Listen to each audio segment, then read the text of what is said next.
अस्सलामुअलैकुम। मैं हूं मोहम्मद शुएब और आज हम पढ़ने जा रहे हैं माइकल रिएक्शन। माइकल रिएक्शन, इसको माइकल एडिशन भी कहते हैं। बेसिकली ये 1,4 एडिशन है या कॉन्जुगेटेड एडिशन भी कह सकते हैं इसे हम। The 1,4 addition or conjugate addition of a carbanion to an alpha beta unsaturated carbonyl compound is known as Michael addition or Michael reaction. So ये Michael addition, Michael reaction, 1,4 addition या conjugate addition. For example हमारे पास कोई carbonyl compound है, जैसा कि ये नजर आ रहा है हमें। अल्डिहाइड या कीटोन्स वगैरह जो हैं, उसमें जितने भी एडिशन रिएक्शंस होते हैं वो सारे के सारे कार्बोनाइल पे ही होते हैं। न्यूक्लियोफिलिक पार्ट जो है वो कार्बन के साथ बॉन्ड बना लेगा और जो उसका पॉजिटिव चार्ज या इलेक्ट्रोफिलिक पार्ट होगा वो ऑक्सीजन के साथ बॉन्ड बना लेगा। यहाँ पे कोई और पॉसिबिलिटी नहीं है इस न्यूक्लियोफाइल की। लेकिन अगर हमारे पास alpha beta unsaturated carbonyl compound हो तो यहाँ पे दो पॉसिबिलिटीज हैं। न्यूक्लियोफाइल या तो इस इलेक्ट्रोफिलिक कार्बन पे अटैक कर सकता है, जिसे हम कहते हैं डायरेक्ट या 1,2 एडिशन, या दूसरा केस ये हो सकता है कि ये न्यूक्लियोफाइल इस डबल बॉन्डेड कार्बन पे, वनीलिक कार्बन पे अटैक कर सकता है, जिसे हम कहते हैं 1,4 एडिशन और कॉन्जुगेट एडिशन। तो यहाँ पे दो पॉसिबिलिटीज हैं, या कार्बन ऑक्सीजन डबल बॉन्ड पे एडिशन हो सकती है या कार्बन कार्बन डबल बॉन्ड पे एडिशन हो सकती है। इस कार्बन कार्बन डबल बॉन्ड पे एडिशन को कॉन्जुगेट एडिशन कहते हैं और यही माइकल एडिशन है। हम देखते हैं कि माइकल डोनर्स और माइकल एक्सेप्टर्स क्या हैं। सिंपल डबल बॉन्ड्स या ओलिफिन्स जो हैं वो कार्बेनाइन के साथ रिएक्शन नहीं करते, यानी कि कार्बेनाइन या न्यूक्लियोफाइल उन पे डायरेक्टली अटैक नहीं करते। तो जब इन ओलिफिन्स के साथ कोई इलेक्ट्रॉन विथड्रॉइंग ग्रुप अटैच कर दिया जाएगा, जैसा कि यहाँ पे कार्बोनाइल है या कोई और भी इलेक्ट्रॉन विथड्रॉइंग ग्रुप हो सकता है, अब न्यूक्लियोफाइल इन डबल बॉन्ड पे ऊपर अटैक कर सकते हैं। तो ऐसे न्यूक्लियोफाइल्स को हम कहते हैं माइकल डोनर्स। और ऐसे डबल बॉन्ड या ओलिफिन्स जो कि इन न्यूक्लियोफाइल को एक्सेप्ट कर सकते हों, उन्हें माइकल एक्सेप्टर कहा जाता है। इलेक्ट्रॉन विथड्रॉइंग ग्रुप का फायदा ये है कि जो ट्रांजिशन स्टेट बनेगी ये और इंटरमीडिएट एनाइन बनेगा, उसे ये स्टेबलाइज करते हैं। यहाँ पे alpha beta unsaturated carbonyl compound है, न्यूक्लियोफाइल जो है वो बीटा कार्बन के ऊपर ऐड हो जाएगा और इसका जो काउंटर आयन है, या हम यूं कह सकते हैं कि अल्फा कार्बन जो है उस पर काउंटर आयन आ जाएगा जो कि यूजुअली H पॉजिटिव या प्रोटॉन होगा। So carbon carbon double bond, carbon carbon double bond जो कि अल्फा बीटा पोजीशन पे था, उसमें बीटा पोजीशन पे न्यूक्लियोफाइल ऐड हो गया और अल्फा पोजीशन पे हाइड्रोजन ऐड हो गया। इसी को ही माइकल एडिशन या माइकल रिएक्शन या 1,4 एडिशन या कॉन्जुगेट एडिशन कहते हैं। यह है स्टेप वाइज मैकेनिज्म। फर्स्ट जो स्टेप है वो एसिड बेस रिएक्शन कह सकते हैं। जो बेस है, बेस कार्बोनाइल की अल्फा कार्बन के ऊपर जो हाइड्रोजन होता है, जिसे हम अल्फा हाइड्रोजन कहते हैं, उस पे अटैक करेगा। याद रखिएगा, कार्बोनाइल या इलेक्ट्रॉन विथड्रॉइंग ग्रुप के जो अल्फा हाइड्रोजन्स होंगी, अल्फा हाइड्रोजन्स वो एसिडिक होती हैं। क्योंकि हाइड्रोजन लूज होने के बाद जो नेगेटिव चार्ज आता है वो नेगेटिव चार्ज स्टेबलाइज होता है डीलोकलाइजेशन की वजह से। तो पहले स्टेप में बेस ने ये प्रोटॉन एब्स्ट्रैक्ट करके कार्ब एनाइन बना दिया। ये इनोलेट है। नेक्स्ट स्टेप में क्या होगा? नेक्स्ट स्टेप में ये A9, carb A9 beta carbon, double bond containing beta carbon उस पर अटैक करेगा, डबल बॉन्ड आगे शिफ्ट हो जाएगा नेक्स्ट, और ये कार्बोनाइल वाला डबल बॉन्ड जो है ये ऑक्सीजन के ऊपर शिफ्ट हो जाएगा। तो यहाँ पे ये एक इंटरमीडिएट बन गया। नेक्स्ट में ये नेगेटिव चार्ज वापस आके कार्बोनाइल जनरेट करेगा दोबारा, और ये जो डबल बॉन्ड है ये प्रोटोनेट हो जाएगा और हमारे पास ये प्रोडक्ट बन जाएगा।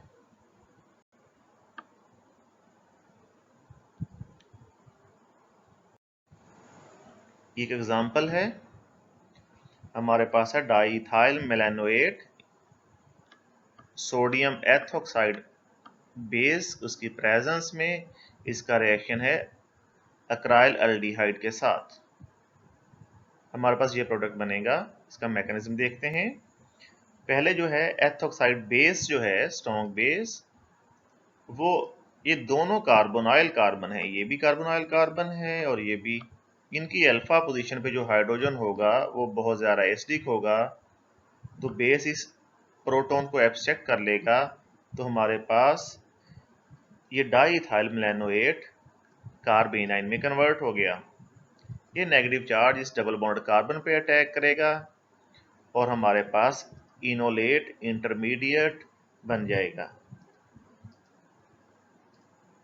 नेक्स्ट स्टेप में ये नेगेटिव चार्ज दोबारा कार्बोनाइल बनाएगा और ये डबल बॉन्ड जो है कार्बन पे नेगेटिव चार्ज की फॉर्म में आ जाएगा, और लास्ट स्टेप में ये नेगेटिव चार्ज इस H को एब्स्ट्रैक्ट कर लेगा और हमारे पास ये फाइनल प्रोडक्ट आ जाएगा।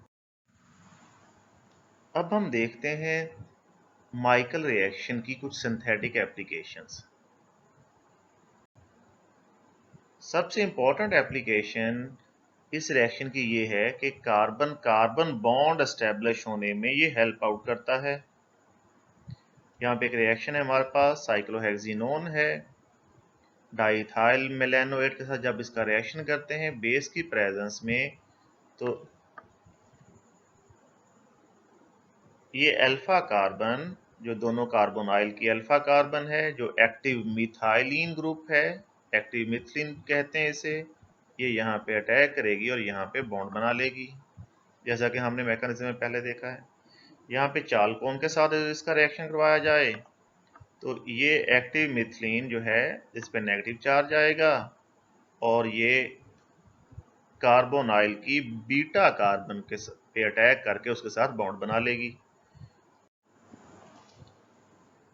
Preparation of warfarin. वारफेरिन एक इम्पॉर्टेंट कंपाउंड है, ये ब्लड एंटीकोएगुलेंट है और इसकी क्लिनिकल यूज़ हैं, एप्लीकेशंस हैं, और कुछ जो है कार्डियोवैस्कुलर डिजीज़ में भी यूज़ होता है। हमारे पास ये एक स्टार्टिंग मटेरियल है, बेस की प्रेजेंस में बेस इस प्रोटॉन को एब्स्ट्रैक्ट कर लेगी और हमारे पास इनोलेट आयन बन जाता है। जब यहाँ पे कार्बोनाइल रीजनरेट होगा तो ये कार्ब एनाइन बन जाएगा। ये कार्ब एनाइन इस कार्बोनाइल की बीटा कार्बन पे अटैक करेगा और इसके साथ बॉन्ड बना लेगा। और लास्ट स्टेप में एक कीटो फॉर्म जो है, ये वाली कीटो फॉर्म जो है, यहाँ पे एक हाइड्रोजन प्रेजेंट है, इसकी वजह से ये दोबारा इनोल फॉर्म में कन्वर्ट हो जाएगी और ये है हमारा फाइनल प्रोडक्ट। नेक्स्ट एग्जांपल हम इसकी देखते हैं कि जो सिंथेटिक एप्लीकेशन है वो है preparation of keto acids. Diethyl malonate in the presence of base carbanion बनाएगी। ये कार्बेनाइन जो है बीटा कार्बन के साथ बॉन्ड बना लेगी। ये दो एस्टर्स हैं। हम 1 मोल सोडियम हाइड्रोक्साइड का यूज करके इनको हाइड्रोलाइज करेंगे तो ये एस्टर जो है कार्बोक्सिलिक एसिड में कन्वर्ट हो जाएगा। हीट करने से यहाँ से कार्बन डाइऑक्साइड रिमूव हो जाएगी और ये एसिड जो है कार्बोक्सिल ग्रुप जो है यहाँ से खत्म हो जाएगा। नेक्स्ट उसको दोबारा हाइड्रोलाइज करेंगे बेस की प्रेजेंस में और वाटर की प्रेजेंस में, तो ये एस्टर जो है कार्बोक्सिलिक एसिड में कन्वर्ट हो जाएगा। हमारे पास यहाँ पे कीटो एसिड प्रिपेयर हो गया। डाइथाइल मेलानोएट को यूज करने का फायदा ये है कि यहाँ पे फॉर एग्जांपल ये रिएक्शन स्टार्ट हुआ, ये अडक्ट बना। नेक्स्ट स्टेप में जब यहाँ पे प्रोटोनेशन होनी है, ये कार्बन जो है डाइथाइल मेलानोएट से ही प्रोटॉन एक्सट्रैक्ट करेगा और इससे जो है कार्बेनाइन में कन्वर्ट कर देगा। ये डाइथाइल मेलानोएट का कार्बेनाइन जो है ये दोबारा जो है रिएक्शन में पार्टिसिपेट करेगा एक नए मॉलिक्यूल के साथ रिएक्शन करके। तो हमें हर दफ़ा स्ट्रॉन्ग बेस जो है वो यूज़ नहीं करना पड़ेगा डाइथाइल मेलानोएट को कार्बेनाइन में कन्वर्ट करने के लिए। एक और एग्जांपल है यहाँ पे साइक्लोपेंटाडाइन में। ये साइक्लोपेंटाडाइन है, एक्रोलीन जो कि एल्डिहाइड है, अल्फा बीटा अनसैचुरेटेड एल्डिहाइड है, वो इसमें जब एडिशन होगी तो उसका मैकेनिज्म देखते हैं। ये साइक्लोपेंटाडाइन की इनोलिक फॉर्म है। जब ये H यहाँ से रिमूव होगा ये डबल बॉन्ड बनेगा, तो ये डबल बॉन्ड जो है ये, या हम यूँ कह लें यहाँ पे नेगेटिव चार्ज जो आएगा इस डबल बॉन्ड की वजह से कार्बेनाइन जो है ये बीटा कार्बन पे अटैक करेगा और फर्दर जो है H पॉजिटिव एक्सेप्ट करके, ये H पॉजिटिव एक्सेप्ट करेगा यहाँ पे, तो यहाँ पे प्रोटोनेशन हो जाएगी, तो यहाँ पे एडिशन रिएक्शन पॉसिबल है। Synthesis of cyclohexenone. हमारे पास ये कीटो एस्टर है in the presence of base. इस एक्टिव मिथिलीन से हाइड्रोजन एक्सट्रैक्ट होगा, ये कार्बेनाइन बनेगा। कार्बेनाइन जो है कॉन्जुगेट एडिशन देके हमारे पास ये अडक्ट बन जाएगा। यहां तक तो है इसमें माइकल एडिशन। नेक्स्ट इसमें कुछ थोड़ी सी मॉडिफिकेशन करें। मॉडिफिकेशन करके यहाँ पे बेस की प्रेजेंस में ये अल्फा कार्बन है। अल्फा कार्बन जब कार्बेनाइन में कन्वर्ट होगी तो इस कार्बोनाइल पे अटैक करेगी। इसे हम कह सकते हैं एल्डोल कंडेंसेशन। ये O नेगेटिव बन जाएगा। ये O नेगेटिव प्रोटॉन एक्सट्रैक्ट करके OH में कन्वर्ट हो जाएगा और ये हमारे पास जो एक ओपन चेन थी ये साइक्लोहेक्सेन में कन्वर्ट हो जाएगी, 6 मेंबर रिंग में कन्वर्ट हो जाएगी। नेक्स्ट इसको डिहाइड्रेट करेंगे तो ये OH और ये H जो है यहाँ से रिमूव होंगे डिहाइड्रेशन में और यहाँ पे डबल बॉन्ड जनरेट हो जाएगा।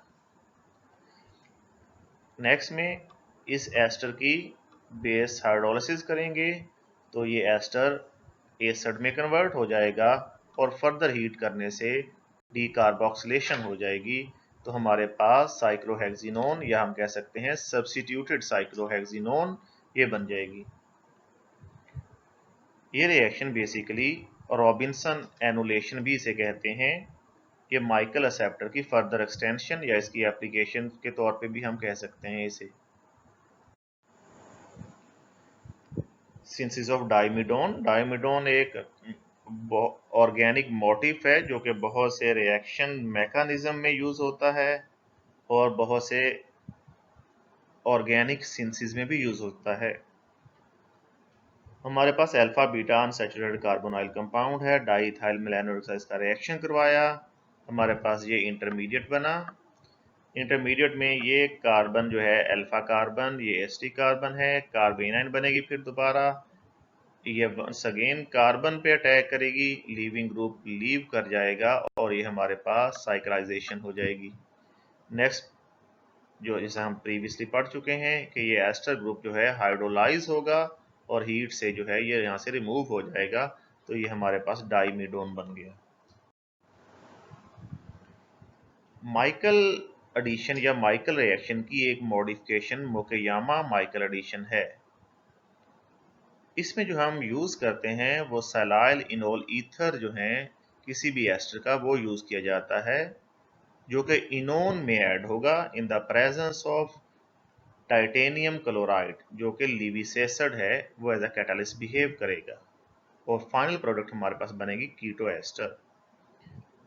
ये हमारे पास मिथाइल आइसोब्यूटाइरेट है, बेस की प्रेजेंस में ये H जो है वो एब्स्ट्रैक्ट होगा, ये कार्बेनाइन बनेगी। अब यहाँ पे ये ऑक्सीजन जो है ट्राई मिथाइल साइलाइल क्लोराइड पे अटैक करेगा और हमारे पास सेलाइल ये इनोल है और ये ईथर है, सेलाइल इनोल ईथर बन जाएगा।